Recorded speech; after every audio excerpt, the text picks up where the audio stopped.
যুক্তরাষ্ট্রের president Donald Trump বুধবার একটি নির্বাহী আদেশে স্বাক্ষর করেছেন, যার ফলে উচ্চ বেতনভোগী প্রায় ৮,০০০ ফেডারেল কর্মীকে সহজে বরখাস্ত করার পথ খুলে গেছে।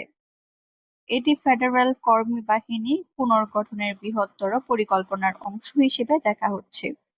হোয়াইট হাউস ও অফিস অব পার্সোনাল ম্যানেজমেন্ট থেকে প্রকাশিত এই আদেশে বলা হয়েছে, যেসব সরকারি কর্মী বছরে প্রায় $2 লাখ পর্যন্ত আয় করেন এবং নীতি নির্ধারণে প্রভাব বিস্তারকারী হিসেবে বিবেচিত হন, তাদের চাকরির সুবিধা সুরক্ষা অনেকাংশে প্রত্যাহার করা হবে।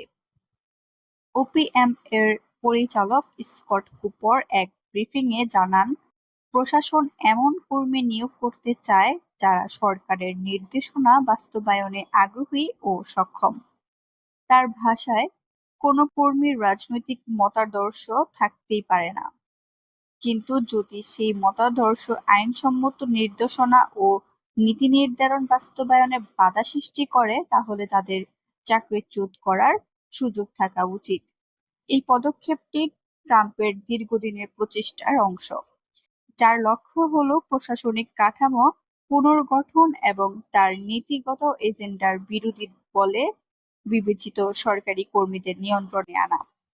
বিশ্লেষকদের মতে, এই নীতির মাধ্যমে ট্রাম্প তার প্রথম মেয়াদে যেসব ক্যারিয়ার আমলা তার নীতির বিরোধিতা করেছিলেন তাদের উপর চাপ আরও বাড়াচ্ছেন।